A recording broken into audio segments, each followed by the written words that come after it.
Hello students, आता आपण एक्झरसाइजचा next question पाहणार आहोत. केप्लस लॉज एक्सप्लेन 3 केप्लस लॉज आपल्याला विचारलेले आहेत. ठीक आहे, डायग्राम सोबत हे आधी झालेलं होतं. मी तुम्हाला बरोबर सांगतो आधी झालेले, आणि या स्लाइड्सचे पॉज करून तुम्ही फोटो काढू शकता. तिथं मी अंडरलाईन केलं आहे, त्याच्यावरून तुम्हाला पाठ करायला सोपी जाईल. केप्लस फर्स्ट लॉ काय? The orbit of a planet is an ellipse with the sun at one of its foci. ठीक आहे, तर फर्स्ट लॉ एकदम सोपी आहे. ठीक आहे ना. फर्स्ट लॉ मध्ये काय सांगितलं? ऑर्बिट ऑफ ए प्लॅनेट काय आहे? सर्कल नाही आहे, इलिप्स आहे. म्हणजे एक अंडाकृती डायग्राम निघते त्याची, सर्कल सारखी नाही निघत. ठीक आहे, आणि त्या इलिप्स मध्ये 2 फोसाय असतात. तर एका फोसायवर कोण राहणार आहे? सन. तर अशा प्रकारची याची ऑर्बिट आहे. अंडरलाईन केलेलं आहे. पॉज करून तुम्ही जुनाही व्हिडिओ पाहू शकता समजून घ्यायसाठी. सुरुवातीच्या व्हिडिओमध्ये मिळेल या चॅप्टरमध्ये तुम्हाला वेबसाईटवरती. तर Kepler's second law. Kepler's second law काय म्हणते? The line joining the planet and the sun. समजा प्लॅनेट इथं असेल, इथून प्लॅनेट पासून सनपर्यंत आपण एक लाईन जॉईन केली. Sweeps equal area in equal interval of time. ठीक आहे, line joining the planet and the sun, म्हणजे जसं आता इथं लाईन AS आहे. ही AS लाईन इथून इथपर्यंत आली तर तिला म्हणू आपण मग BS म्हणू. तर इथून इथपर्यंत लाईन जायसाठी समजा टाइम T1 लागला, आणि इथं एरिया आपण A1 म्हणू.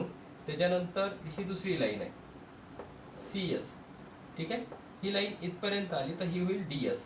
तर CSने DS पर्यंत पोहोचतपर्यंत हा ब्ल्यू शेडेड एरिया कव्हर केलेला आहे. ASने BS पर्यंत पोहोचतपर्यंत हा ब्ल्यू शेडवाला एरिया कव्हर केला आहे. जर आपण कॅल्क्युलेशन केले तर दोन्ही याचा एरिया सेम येते, आणि दोन्ही याचा टाइम इंटरवल पण A पासून B पर्यंत जायचा टाइम आणि C पासून D पर्यंतचा डिस्टन्स कव्हर करायचा टाइम कसा आहे? सेम.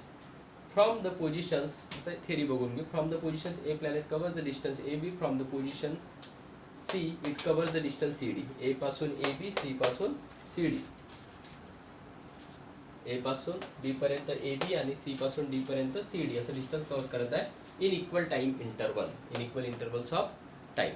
ठीक आहे, मग आता इथं जर आपण एरिया जर पाहिला, डायग्राम वर शिफ्ट करून घेतली आपण. The straight line AS and CS sweeps equal area in equal interval of time, that is area ASB.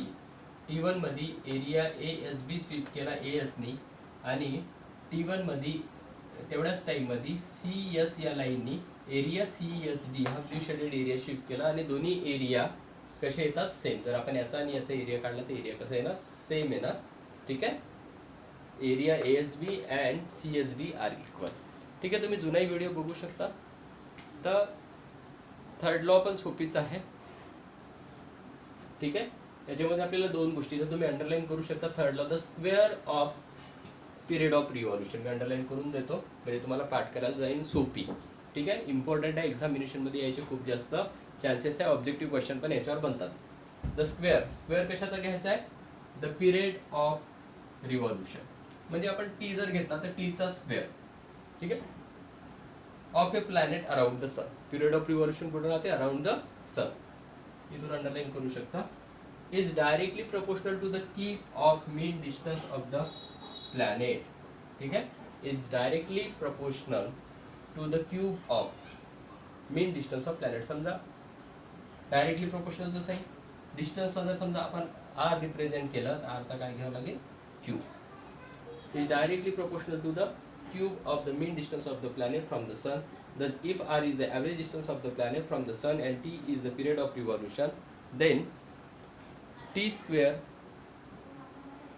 and R cube, ठीक आहे, is directly proportional. ठीक आहे, आपल्याला माहिती होतं की या डायरेक्टली प्रोपोर्शनलच्या बिटवीन जर आपण इक्वल टू टाकलं तर इथं आपल्याला काय घ्यावं लागेल? एखादी कॉन्स्टंट घ्यावं लागेल. बरोबर आहे. जर डायरेक्टली प्रोपोर्शनलचा साइन काढला आणि इक्वल टू दिलं तर कॉन्स्टंट लिहावं लागते. मग या कॉन्स्टंटची व्हॅल्यू काय येणार? T स्क्वेअर हा इकडे डिवाइड करेल R cube is equal to K. That is T square upon R cube is equal to constant.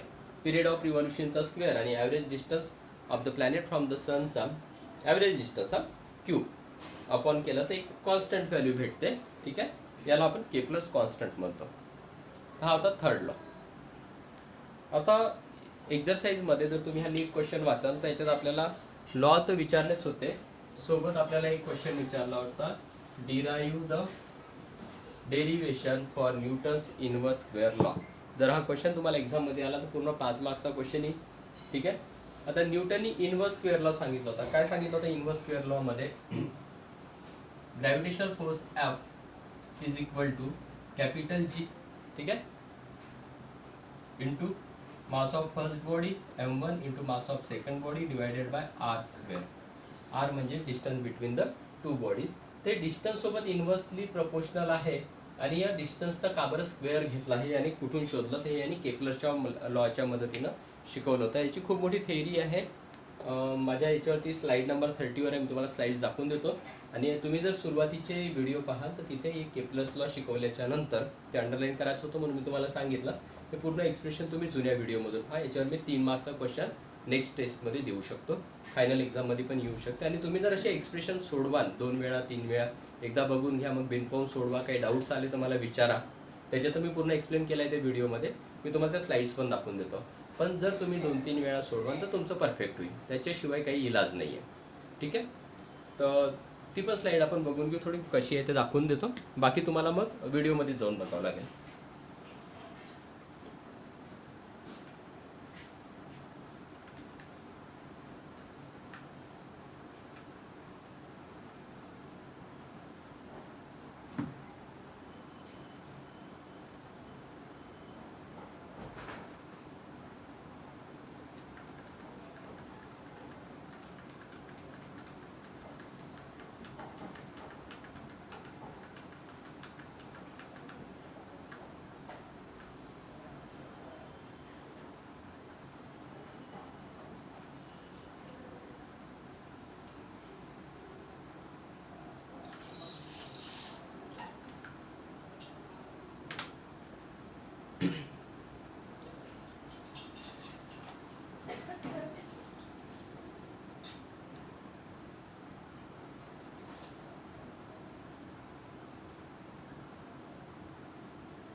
तर ही थेअरी होती त्याची. इनवर्स स्क्वेअर लॉ प्रूव्ह करायसाठी पहिले काय घ्यायचं आहे तो आपल्याला, त्याच्यामध्ये मी तुम्हाला नंतरही शेवटी सांगितलं या व्हिडिओमध्ये. F is equal to mv square upon r हा सेंट्रिपिटल फोर्स राहते. m म्हणजे काय, मास ऑफ प्लॅनेट, v म्हणजे काय, स्पीड. हे सगळं आपण त्याच्यामध्ये बघितलं होतं. तुम्ही तो व्हिडिओ तिथे वेबसाईटवर जाऊन बघू शकता. ठीक आहे. मग आपल्याला स्पीडचा फॉर्म्युला घ्यायचा, डिस्टन्स ट्रॅव्हल. ठीक आहे. आणि आता इथे आपण इलिप्सवाली ऑर्बिट नाही घेणार, तर सर्कलवाली घेणार आहोत. तर युनिफॉर्म सर्क्युलर मोशनमध्ये आपण मागच्या वर्षी शिकलो होतो. स्पीडचा फॉर्म्युला काय येते, circumference upon time. Perimeter of the orbit म्हणजे सर्कम्फरन्स अपॉन टाईम जर केलं तर आपल्याला स्पीडचा फॉर्म्युला मिळते.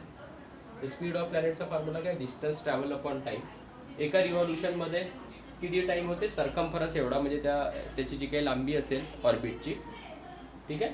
आणि एक रिव्हॉल्युशन कंप्लीट करायला लागणार टाईम म्हणजे कॅपिटल टी. ठीक आहे. तर आपण पहिले सेंट्रिपिटल फोर्स घेतला, मग त्याच्यामध्ये स्पीड ऑफ प्लॅनेट फीचा फॉर्म्युला काढला 2π/t.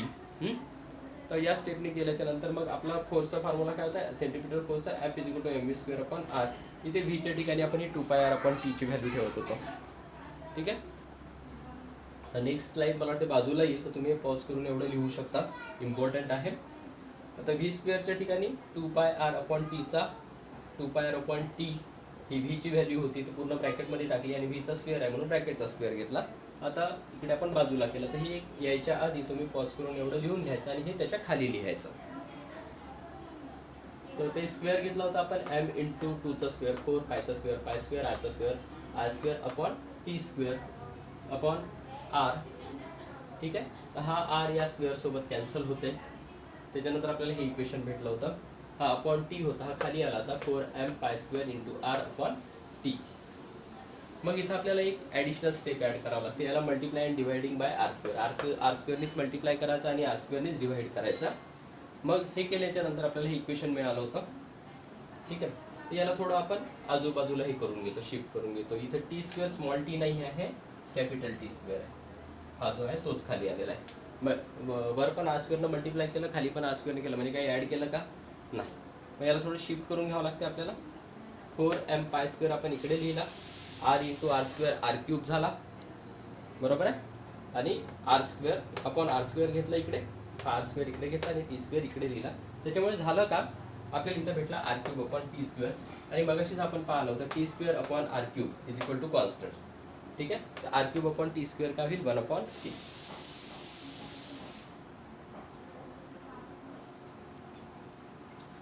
ठीक आहे, according to the Kepler's third law T square upon R cube K होते, तर R cube upon T square काय होईल 1 अपॉन के.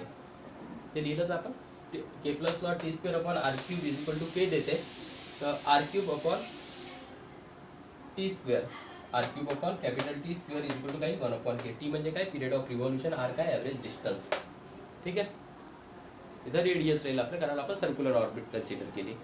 तर मग आता एफ इज इक्वल टू काय झालं 4m pi square R square upon K. हा के कुठून आला R cube upon T square. R cube upon T square is equal to 1 upon K. याच्या ठिकाणी जर 1 अपॉन के लिहिलं याच्याऐवजी आपण काय लिहू शकतो 1 अपॉन के. तर हा के कोणाला मल्टिप्लाय करेल आर स्क्वेअरला. तर ग्रॅव्हिटेशनल फोर्सचा फॉर्म्युला काय झाला 4m pi square upon R square into K. इथं आपल्याला दिसत आहे एफ आणि आर स्क्वेअर कसं आहे इनव्हर्सली प्रोपोर्शनल.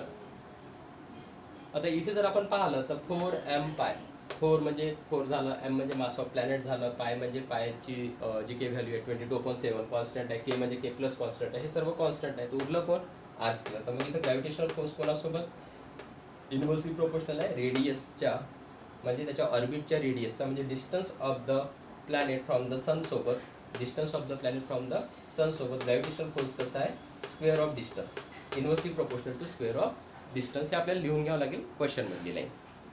ठीक आहे, याच्या खाली तुम्हाला ती लाईन पण लिहावं लागेल. Thus from this F is inversely proportional to 1 upon आलं काय झालं inversely proportional to R square. तुम्ही जुना व्हिडिओ पण पाहू शकता, त्याच्यात मी खूप स्लो शिकवलेला आहे. हा एक्झरसाईजचा क्वेश्चन होता, याला थोडं फास्ट घेतला. ठीक आहे, समोरचा क्वेश्चन पण मी आजच तुम्हाला बहुतेक अपलोड करेन. ठीक आहे, ठीक आहे, थँक्यू. याच्या खाली तुम्ही स्टेटमेंट लिहून घ्या क्वेश्चनमधली. In this way Newton find that the gravitational force is inversely proportional to square of distance. तुम्ही क्वेश्चनमधली लाईन पाहून लिहू शकता युझिंग केप्लस लॉ.